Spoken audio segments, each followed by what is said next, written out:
sejak kebangkitan ulama bersama pengikut-pengikutnya istiqomah dan setia jaga akidah dan sunnah Rasulullah. Alhamdulillah segala puji baginya ulama bersama pengikut-pengikutnya istiqomah dan setia menjaga agama nusa dan bangsa. Mari kuatkan niat kita, kita bulatkan tekad kita, terus lanjutkan amal kita, mengembangkan hikmah kita. Assalamualaikum warahmatullahi wabarakatuh. Sayyidina Abdul Aziz Al-Fatihah. A'udzu billahi minasyaitonir rajim. Bismillahirrahmanirrahim. Iyyaka na'budu wa iyyaka nasta'in. Ihdinas siratal mustaqim. Siratal ladzina an'amta 'alaihim ghairil maghdubi 'alaihim waladdallin. Amin. Bismillah walhamdulillah wassalatu wassalamu ala sayyidina Muhammadin Rasulillah wa ala alihi wa sahbihi wa sallim taslima biqadri azamati dzatika fi kulli waqtin wa hin. Amma ba'd. Segenap jamaah Masjid Al-Ashirah Asy-Syafi'iyah yang dimuliakan oleh Allah, mari kita lanjutkan pengajian kitab Fathul Mu'in. Tanda saya ada di halaman 21. Sekarang wasabi'uha, yang ketujuh, rukun yang ketujuh dari sholat. Betul ya? Sadia waktu itu nggak hadir terakhir ya. Wasabi'uha, di tengah-tengah itu ada wasabi'uha.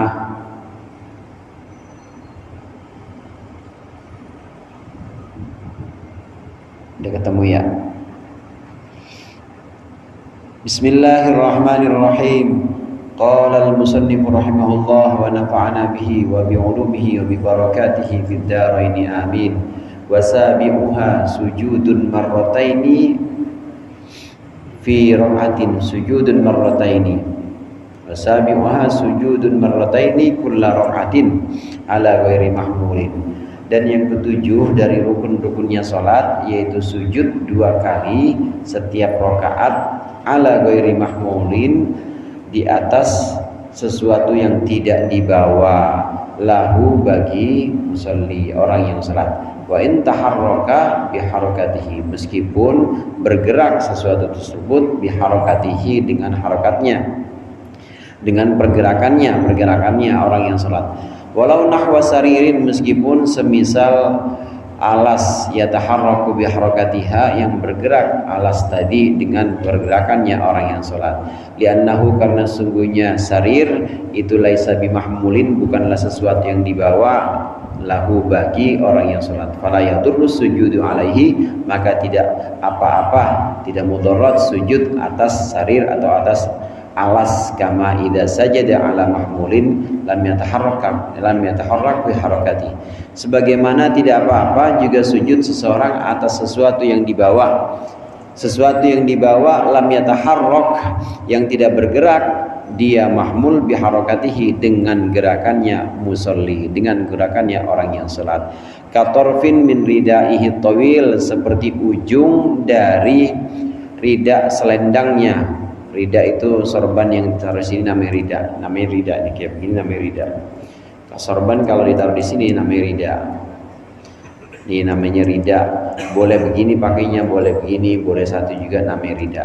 Tapi kalau sorban yang ditaruh di sini, ini namanya imamah. Sorban juga imamah. Imamah kalau ini rida. Seperti ujung dari sorban atau ujung dari selendangnya atau wili yang panjang. Titik sampai di sini. Ini rukun salat yang ketujuh, yaitu sujud. Sujud itu arti aslinya itu adalah tatorruk, tatomun atau condok. Itu arti asli secara logat, secara bahasa. Ada juga yang mengatakan tadallul atau merendah. Arti dari sujud itu adalah merendah. Nah, yang dimaksud dengan Ini secara lugat. Yang dimaksud secara istilah, apa itu sujud? Sujud itu adalah meletakkan anggota-anggota tertentu dalam sholat di tanah atau di tempat dia sholat. Itu yang dimaksud dengan sujud. Rukun sholat yang berikutnya yaitu sujud. Setiap rakaat sujudnya 2 kali. Sujudun marrataini kulla rakaatin. Jadi kalau ruku kemarin cuma 1 dalam setiap rakaat, kalau sujud ini setiap rakaat 2 kali. Dari sini bisa kita bedakan, 1 rakaat itu ada 1 ruku, tapi dalam 1 rakaat ada 2 sujud. Ini perbedaannya. 1 rakaat ada 2 sujud. Para ulama memang banyak yang mencoba menjelaskan kenapa kok ruku cuma 1 tapi sujud 2 kali. Ada yang hanya sekedar mengatakan ta'abbudi. Ta'abbudi itu artinya ya udah kita disuruh begitu, ikutin aja. Tapi ada yang mengatakan ini dengan alasan-alasan bahwasannya sujud ini adalah sebuah posisi atau sikap yang lebih rendah dibanding ruku. Oleh karenanya lebih banyak dan lebih rendah lagi itu dilakukan lebih banyak lagi 2 kali. Ini satu pendapat. Kenapa ruku lebih banyak? Kemudian yang kedua juga ada yang mengatakan ruku itu sekali dalam 1 rakaat, sujud kenapa 2 kali dalam 1 rakaat? Karena seolah-olah sujud yang pertama itu ya sujud seolah-olah ini. Sujud yang pertama memang sujud perintah sebagaimana bandingannya ruku. 1 rakaat itu ada ruku 1. Nah 1 rakaat itu ada ruku seolah-olah 1 sebenarnya. Nah kemudian ada banyak fadilah, ada banyak keutamaan dalam ruku. Di antaranya Allah melalui lisan Rasulullah SAW itu memerintahkan kita untuk banyak berdoa dalam sujud. Banyak berdoa dalam sujud dan dijamin akan ijabah. Maka ketika orang yang sholat berdoa dalam sujud yang pertama, maka dia duduk, kemudian sujud yang kedua ini adalah dalam rangka syukur, dalam rangka terima kasih karena dijadikan sujud itu sebagai satu tempat di mana kita doa-doanya akan selalu diijabah. Ini pendapat kedua. Ada pendapat yang ketiga yang mengatakan kenapa ruku kok 1 dalam 1 rakaat, sujud kedua? Karena sujud ini adalah satu pemurnian persembahan kita atau pemurnian ibadah kita hanya kepada Allah saja. Ketika kita sudah sujud yang pertama, kemudian kita duduk, nah duduk ini seolah-olah izin lagi kita kepada Allah, izinkan ya Allah saya sujud sekali lagi sebagai memurnikan seluruh ibadah saya hanya kepada Engkau. Ini banyak takwil atau banyak tafsir penjelasan dari para ulama yang mencoba menganalisa kenapa kalau ruku cuma 1, sujud kedua. Karena memang dalam sujud ini ada banyak keutamaan-keutamaan yang dalam ruku itu tidak ada. Sujud 2 kali dalam setiap rakaat. Nah, syarat sujud di sini yang sudah kita baca diantaranya itu sujud harus di atas sesuatu yang memang tidak kita bawa-bawa. Kalau kita sujud di atas sesuatu yang kita bawa-bawa enggak sah. Sesuatu yang kita bawa itu apa-apa? Sesuatu yang kita bawa itu apa? Sesuatu yang kita bawa adalah sesuatu yang ikut bergerak dengan gerakan kita. Dan pantas kalau kita bilang itu kita bawa. Kan pantas kalau dikatakan bahwa benda itu kita bawa atau kita gotong atau kita gendong. Contoh begini, sujud tidak sah kalau peci saya begini. Kenapa? Karena saya sujud di atas sesuatu yang saya bawa-bawa. Ini namanya sesuatu yang dibawa-bawa. Sesuatu yang dibawa-bawa itu sesuatu yang batasnya dikatakan dibawa-bawa, dia itu ikut bergerak dengan gerakan kita. Dan layak disebut bahwa ente bawa peci ya bang? Iya bawa, orang pakai nih, bawa-bawa berarti kemana-mana dibawa. Begini nggak sah. Kenapa? Karena sujud di atas sesuatu yang mahmul, sesuatu yang dibawa. Tidak boleh sujud di atas sesuatu yang dibawa. Kemudian syarat berikutnya ya, sesuatu yang di bawah-bawah itu bisa juga sesuatu, pokoknya syaratnya tadi tidak sesuatu yang di bawah-bawah, tidak sesuatu yang ikut bergerak dengan gerakannya. Kalau ada sesuatu yang tidak di bawah, memang dia ada di tempatnya, tapi ikut bergerak dengan gerakannya, tapi dia menetap di tempatnya, nggak dibawa sama kita, maka sah. Contoh misalnya, orang sholat di bawah alas, ini emang ketahuan alasnya ini sejadah, semacam sejadah, tapi sejadahnya halus banget dan gampang banget gerak. Kalau kita gerak, dia ikut gerak, cuma bukan kita bawa. Kita gelar, begitu kita gerak, dia pasti ikut gerak. Ini namanya bergerak dengan gerakan kita. Bolehkah yang seperti ini? Boleh, tidak apa-apa. Meskipun bergerak dengan gerakan kita, tapi dia tidak disebut dibawa oleh kita karena kita gelar. Atau boleh juga kejadian seperti ini. Seorang sujud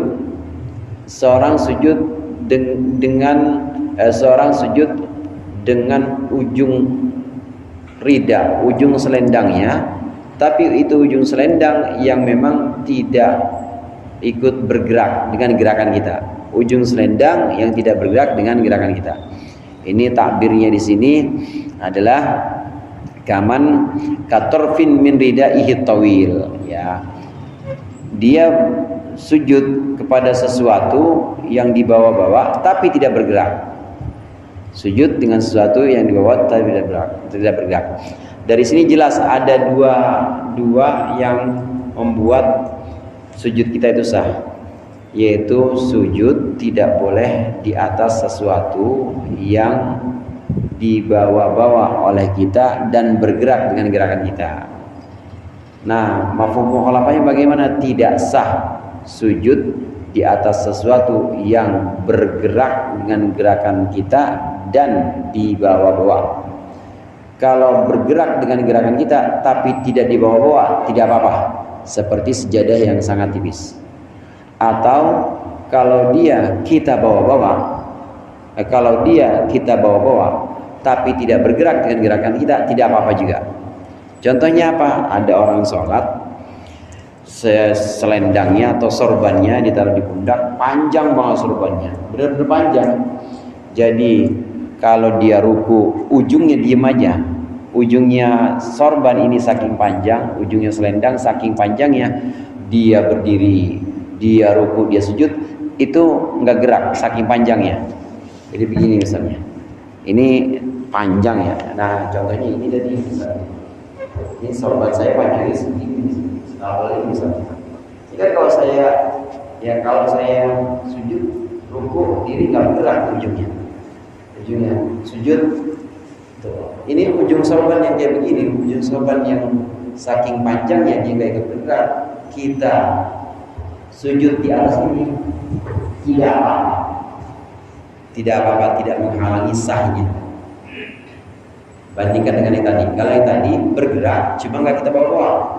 Ada sejadah, ada alas, tapi bergerak. Kalau berdiri gerak saking tipisnya itu, atau saking lembutnya bergerak. Atau orang sholat misalnya sholat di semacam papan yang modelnya kayak ayunan, itu kan bergerak.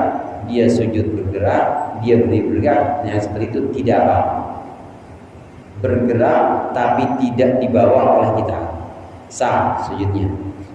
Begitu juga tidak bergerak meskipun dibawa-bawa tapi tidak bergerak, ujungnya itu juga tidak apa, sah juga. Seperti ini, seperti contoh yang tadi selendang.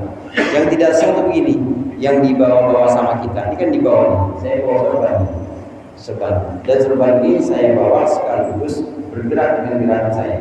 Begitu saya sujud, Allah ini nggak sah. Kenapa? Karena dia modelnya kayak peci.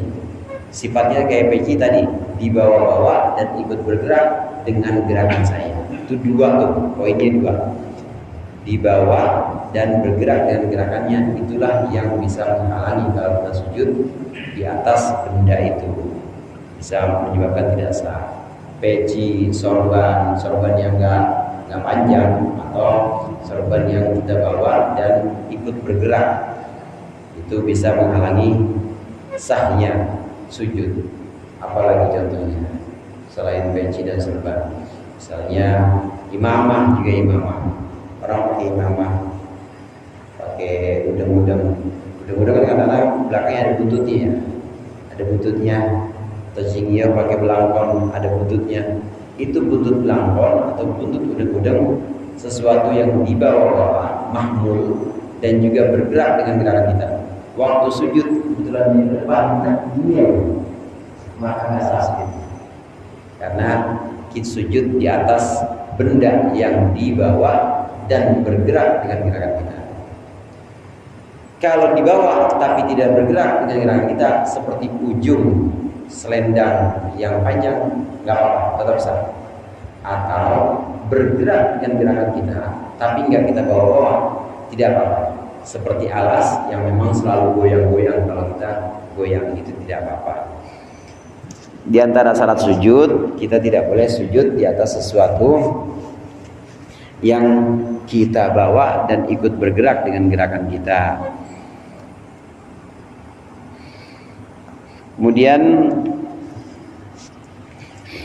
wa kharaja biqauli ala ghairi mahmulin lahu ma law sajada ala mahmulin yataharraku bi harakatihi, dan keluar dengan ucapanku ala ghairi mahmulin, yaitu ucapan atas sesuatu yang tidak dibawa, lahu bagi orang yang salat. Apa yang keluar? Ma law sajada ala mahmulin, yaitu sesuatu atau kondisi di mana orang yang salat sujud atas benda yang dibawa, yataharraku biharakatihi, yang bergerak dengan gerakannya, musolli, orang yang salat, katorfin min imamatihi, seperti ujung dari imamah, udeng-udengnya musolli. Ini contoh tadi. Falayasihu, tidak sah.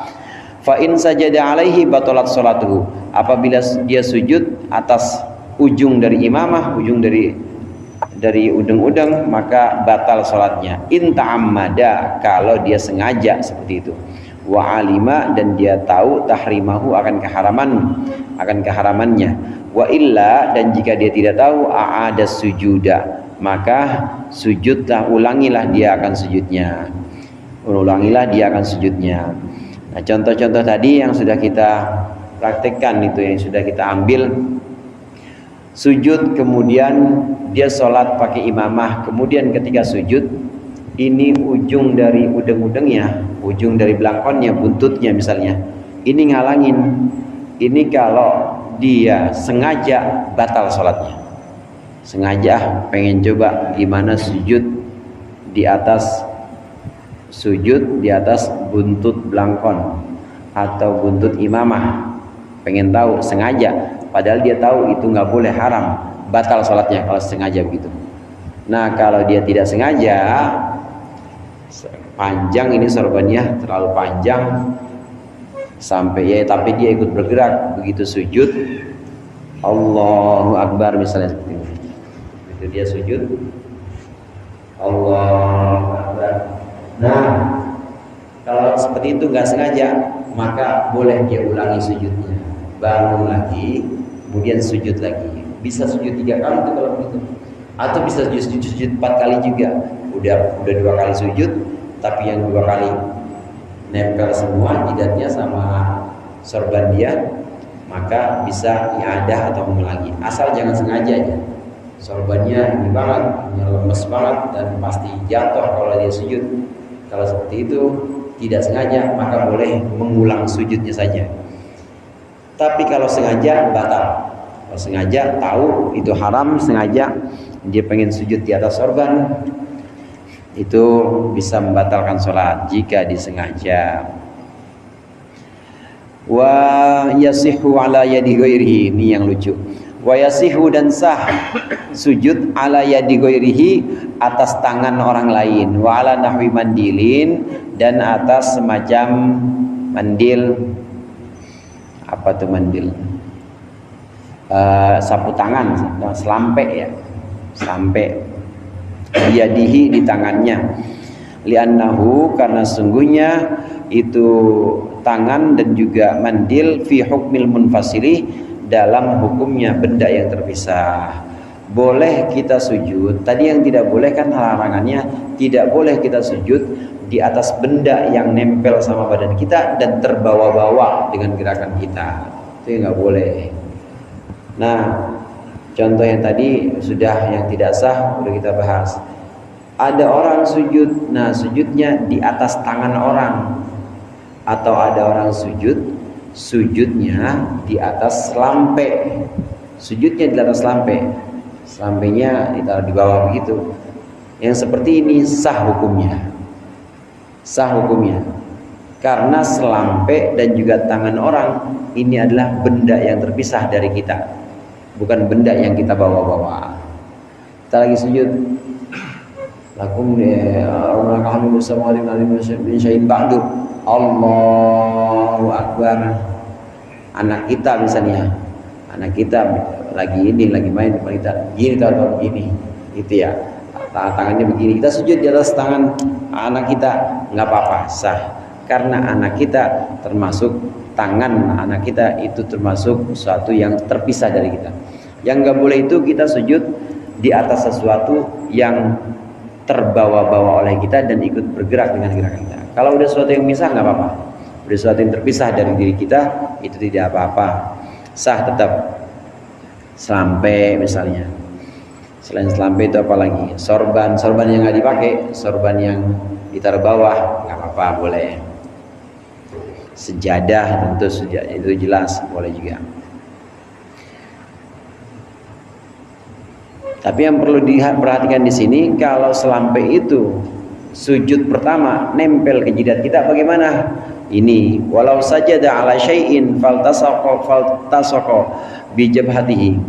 Apabila seorang sujud atas sesuatu kemudian bertemu sesuatu bijabhatihi, sesuatu tadi bijabhatihi dengan jidatnya orang yang salat, sahha, maka sah sujudnya, wa wajaba izalatuhu lisujudi tsani, dan wajiblah menghilangkannya, menghilangkan sesuatu untuk sujud yang kedua.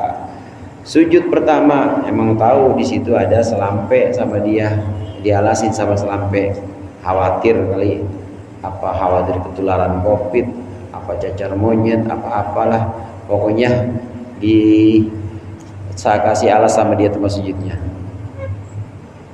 Sama watim ardi masyita min syai'in ba'du, Allahu Akbar, sujud dia, sujud.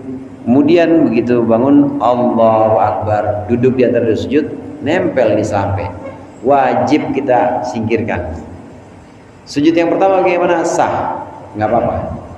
Sujud yang kedua harus dihilangkan itu. Kenapa? Karena selampe itu ketika sudah nempel ke kita, di jidat kita, maka itu jadi seperti benda yang sudah kita bawa-bawa tadi. Maka untuk sujud kedua kita wajib ngilangin ini selampe, ngilangin benda yang nempel seperti selampe yang ada di jidat kita. Ini berlaku, syai' di sini berlaku untuk segala sesuatu yang kemudian nempel sama jidat kita, maka harus kita hilangin. Sholat di masjid atau di satu tempat, sujud pertama, begitu kita bangun pengen duduk dari sujud pertama, tebel banget ada debu ini debu tebel banget, maka debu ini hukumnya hukum selampe yang nempel tadi. Jadi bagaimana? Sujud kedua, sebelum sujud kedua harus kita hilangin. Sujud pertamanya sah tetap walaupun ada debu. Sujud kedua hari kita. Kenapa? Karena debu yang nempel di jidat kita ini sudah ikut hukumnya seperti benda yang kita bawa dan bergerak dengan gerakan kita. Batasannya tadi itu, hadirin, batasannya tidak boleh sujud di atas benda yang kita bawa, mahmul, dan bergerak dengan gerakan-gerakan kita. Ma'atan kisin, beserta nungging tankis itu. Tankis itu menjadikan bagian tubuh yang lebih tinggi menjadi rendah, dan bagian tubuh yang lebih rendah menjadi tinggi, itu namanya tankis, nungging. Ma'at tankis, jadi sujud itu harus tankis, harus nungging. Ini gambarannya bi antar tafi'a ajizatuhu. Gambarannya antar tafi'a, menjadi tinggi ajizatuhu, bokongnya seseorang atau musalli, wa mahaulaha, dan sekitar ajizah, ala rasihi, lebih tinggi, ala rasihi, di atas kepalanya, wa mankibaihi, dan atas dua pundaknya. Ini lil ittiba'i, karena mengikuti Rasulullah ittiba'. Falawin akasa, apabila terbalik seseorang, maksudnya terbalik, yang tinggi tetap tinggi, yang rendah tetap rendah, jadi nggak nungging, jadi bagian kepala lebih tinggi dibanding bagian pinggang atau bokong, au tasawiyah, atau sama, lam yujzihu, maka tidak mencukupi apa sujudhu akan orang yang sholat. Naam, ya, in kana bihi illatun, apabila ada bihi itu dengan orang yang sholat apa illatun, cacat atau penyakit, lam yumkinhu ma'aha as-sujud, yang tidak memungkinkan akan musalli bersama penyakit apa as-sujudu sujud, illa kadzalika, kecuali seperti itu, ajza'ahu, boleh aja, cukup dah. Untuk orang yang sehat yang masih bisa sujud dengan cara tankis, dengan cara nungging, maka wajib sujud dengan cara nungging. Maksudnya nungging di sini bagian tubuh yang di atas harus lebih rendah dibanding bagian tubuh yang di bawah. Bagian tubuh yang di atas, kepala dan pundak, harus lebih rendah dibanding bokong dan pinggang. Nggak boleh dibalik. Kalau ada orang sujud dibalik, bagian tubuh yang atas, kepala dan pundak itu tetap lebih tinggi dibanding bokong, maka nggak jadi sujudnya. Atau sama tasawiyah. Sama itu gambarannya jadinya tiarap, jadinya orang sujud tiarap antara kepala, pundak sama bokong dia sejajar, nggak ada yang lebih tinggi, nggak sah. Atau orang sujud nggak tiarap banget, tapi itu palanya dan pundaknya lebih tinggi dibanding bokongnya, nggak sah juga. Jadi bagaimana? Harus tankis atau harus nungging. Bokong dan pinggang harus lebih tinggi dibanding kepala dan pundak. Ini maksudnya tankis untuk orang-orang yang sehat. Tapi kalau ada orang yang kemudian tidak mampu karena satu ilat, karena satu penyakit, atau karena satu sebab dia nggak bisa sujud dengan cara nungging, maka sujud tiarap pun boleh, sujud tiarap pun sah.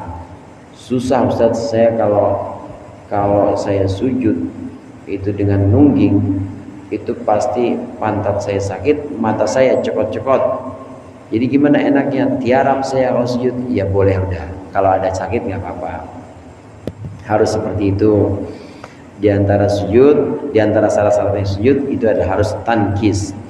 Nah, nanti pada pembahasan setelah ini ada yang disebut dengan rukunnya sujud. Selain tankis atau nungging, maka rukun sujud itu harus terpenuhi.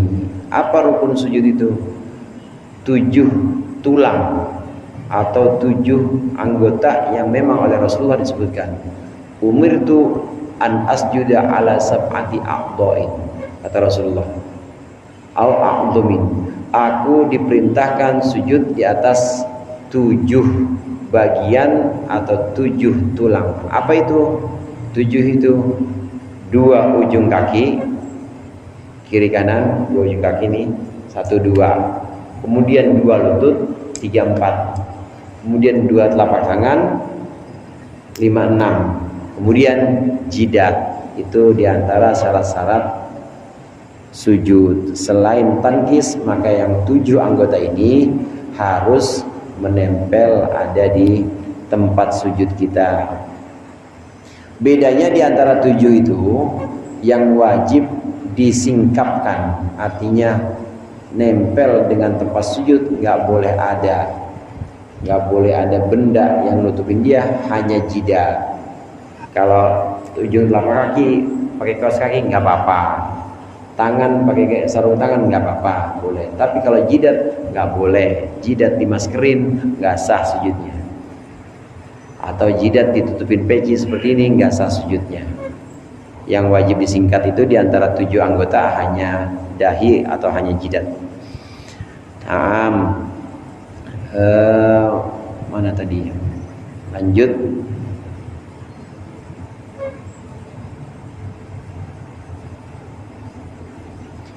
Biwad'i ba'di jabhatihi bikashfin, ini yang tadi kita sempat singgung. Dengan meletakkan sebagian jidatnya bikashfin, dengan disingkapkan. Disingkap artinya nggak boleh tertutup jidat itu. Meskipun nggak seluruhnya, kalau kita lihat di sini pilihan kata dari musannif sebagian jidat, ba'di jabhah. Memang jidat itu kan dari sini. Jidat itu panjangnya dari mulai batas tumbuh rambutnya sini, rambut kita kiri kanan, dan tumbuh rambut atas hingga alis namanya jidat. Tidak perlu semuanya nempel, sebagian aja. Sebagian biasanya kita pakai tengah. Boleh juga bagian kanan, boleh juga bagian kiri. Boleh bagian kanan kiri, pokoknya sebagian dari jidat itu harus menyentuh, harus disentuhkan pada tempat sujud dan harus disingkap, bikashfin, harus singkap, ya harus dibuka, tidak boleh ditutup dengan apapun. Fa in kana 'alaiha hailun ka insabatin lam yasihha. Nah, kalau ada penghalang di atas jidat itu seperti sobah atau seperti kain, maka tidak sah. Illa ayyakuna li jirahatin. Isobah itu kain yang buat luka, perban ya. Illa ayyakuna li jirahatin wasyaqqa alaihi zalatuhu, kecuali kalau isobah tadi, kain tadi itu untuk luka dan sulit untuk menghilangkannya, sulit untuk melepaskannya. Kalau melepaskannya itu makin sakit misalnya. Masyaqqatan syadidatan, dengan sakit yang berat, fayasihu, maka sah. Tidak sah kita sholat, sujud kita jidatnya itu kita sujud dengan kain atau dengan perban. Nggak perban Ustaz, saya biasanya koyo cabe. Nggak sah koyo cabe. Kan ada orang yang pakai koyo di sini ya, koyo di sini. Kadang-kadang nggak hilang-hilang juga puyengnya. Oh sini, ini dia sujud nih di atas koyo, nggak sah. Jadi harus dilepaskan. Kecuali kalau sudah darurat. Kalau sudah darurat, sekiranya dilepas itu bikin dia sakit, maka boleh sujud dengan perban itu. Wallahu a'lam bishawab. Mudah-mudahan bermanfaat. Lebih kurangnya saya mohon maaf. Wallahul muwaffiq ila aqwamit thoriq. Wassalamualaikum warahmatullahi wabarakatuh.